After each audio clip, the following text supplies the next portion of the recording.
Hey there YouTube, Wrestlin' Optimus here, back with my action figure review of WWE's Bad Blood. I didn't know what to expect going into this because, in my opinion, it wasn't marketed very well outside of the Hell in a Cell match.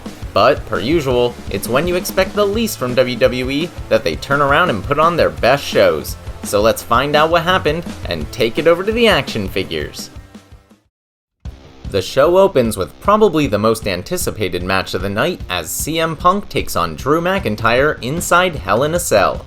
I know it was controversial to put this on first, but as you'll see at the end, we know why. Drew dominates the early going, driving Punk headfirst into the cell wall and drawing the titular blood. It only gets worse with a shot from the steel steps. A metal wrench doesn't work for Punk, but a toolbox does, cutting McIntyre open deep and completely covering his face with blood. Both men crash through a table on the outside, then Punk hits a GTS but Drew kicks out. He comes back with a white noise on the steel steps, but that too isn't enough. Drew scatters bracelet beads all over, then hits Punk with a low blow and sets him up for a claymore on the steps, but Punk avoids it, causing McIntyre to slam into them hard. That allows Punk the time to wrap a chain around his knee and hit a GTS for the win. Both men are in terrible condition, with Punk even needing oxygen, but in the end, despite being offered help, Punk makes his way to the back under his own power. Backstage, the hosts of Bad Blood, Bianca Belair, Jade Cargill, and Naomi, are seen partying with local Atlanta celebrities. Next, with the unenviable task of following that Hell in a Cell match, Nia Jax defends her WWE Women's Championship against Bayley with no Tiffany Stratton in sight. Will she cash in? Shockingly, Bayley gets Nia up for a powerbomb, but somehow she reverses it into a Hurricane Rana type move. That's followed by a mocking Bayley to belly, but the role model kicks out. The champ kicks out of Bayley's Macho Man style elbow drop before powerbombing her onto the steel steps. Nia misses a splash and lands hard on the referee, so when Bayley hits a stunner and a rose plant, there's no one to count the clear visual pinfall. Suddenly, as I predicted, Tiffany Stratton comes running out and smashes Bayley in the head with her briefcase. She wakes up the ref for a potential cash-in, but Nia sits up like the Undertaker and catches her. Tiffany quickly leaves the ring, then distracts Bayley, leading to a Super Samoan drop, followed by an Annihilator by Jax for the win. One half of the current tag team champions, Finn Balor, takes on Damian Priest next in another heated match with no title at stake. At one point, Balor gets driven through the announcer's desk by Priest, but a distraction by JD McDonough and Carlito stops his momentum and allows Balor to hit the coup de grace. However, Priest manages to kick out. After another distraction, Finn tries to use a chair, but Damian kicks it into his face. Despite that, Finn comes back and hits a second coup de grace on the back of Priest's neck, then a third for good measure. But when he goes for a fourth, Priest catches him and nails the Irishman with a South of Heaven chokeslam for the win. Out comes Triple H to introduce a new belt called the Crown Jewel Championship, which will be given to the winner of a World Champion vs WWE Champion match at the next Crown Jewel event in Saudi Arabia. It's gigantic and full of jewels as you'd expect. Whatever, no one's gonna care about this afterwards. But while everyone is staring at that gaudy belt, out comes the current World Champion Gunther as the crowd chants for Goldberg, who's sitting ringside with his son Gage. Gunther clarifies that Goldberg isn't actually his favorite wrestler, as he told Bret Hart, because he's just a one-trick pony, and he just hopes that Bill is a better father than he is a pro wrestler.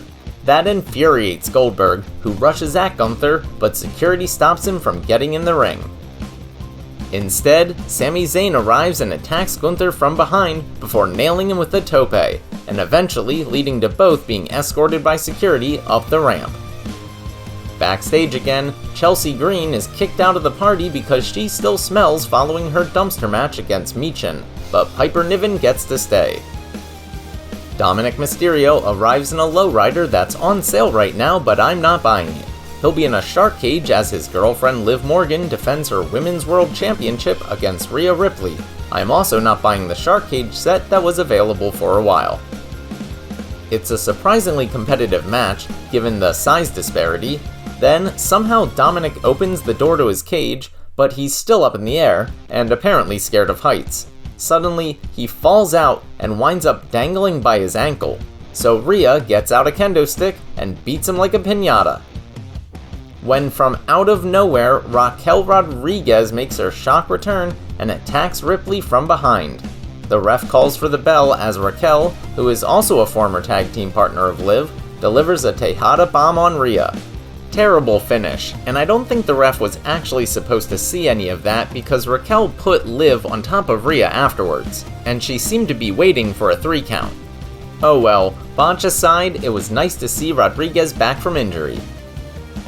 Finally, in the main event, the new Tribal Chief Solo Sikoa and Jacob Fatu take on the OTC Roman Reigns and the WWE Champion Cody Rhodes.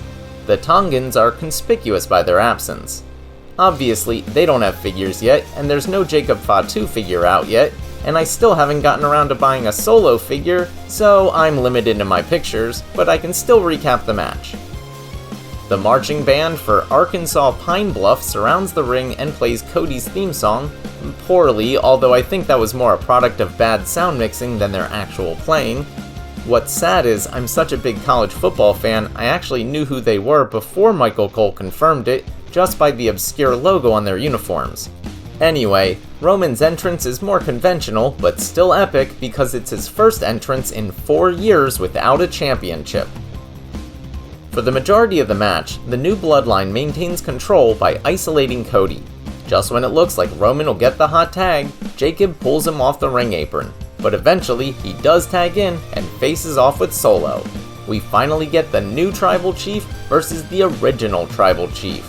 Meanwhile, Rhodes and Fatu fight on the outside, with the Samoan werewolf going through a barricade, getting hit by a chair, eating a crossroads, and a super kick, and finally getting splashed through the commentary desk, but he won't stay down. Predictably, the Tongans show up and interfere, but after momentarily beating up Reigns, Jimmy Uso makes his shock return, revealing himself from under a black hood and taking out Tama and Loa, all while distracting Solo long enough for Roman to hit a spear and get the win. Jimmy and Roman embrace before turning to Cody, who gives a knowing glance, but as they walk up the ramp, the new bloodline attack Cody back in the ring.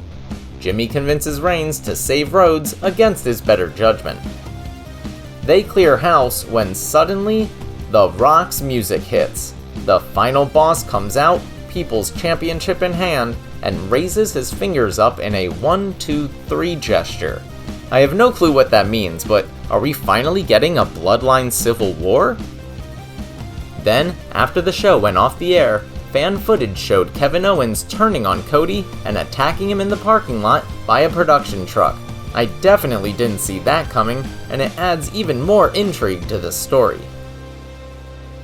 There were a surprising number of big returns and storyline swerves for a supposed B-show during a dead period, and with only 5 matches and a runtime about the same length as an episode of Raw, you could tell this was a Triple H production, but that doesn't mean it was bad. In fact, I'm impressed by how much quality sports entertainment they fit into such a short period of time. Yes, the Goldberg and Rock cameos were kind of lame in a vacuum, but the possibilities each represents are incredibly exciting. Otherwise, the Hell in a Cell match was nice and gory, befitting the name of this PLE, and the injection of Raquel Rodriguez in the Liv Morgan vs Rhea Ripley feud should give new life to a story that was starting to fizzle out. Overall, a really solid show from start to finish. It gets an 8.5 out of 10. Alright, that'll do it for WWE Bad Blood. Let me know what you thought in the comments down below. If you liked the video, make sure to do all that normal YouTube stuff. Smash the like button, share with any wrestling or action figure fans you may know, subscribe to the channel, and spread the word. You can also talk to me over on X at WrestlingOptimus, or see all my best figure photography over on Instagram at WrestlingOptimus. I'm also on Facebook now. If you haven't seen my latest video, you can check that out right here. But until next time, I've been Wrestling Optimus, and I'll catch you later.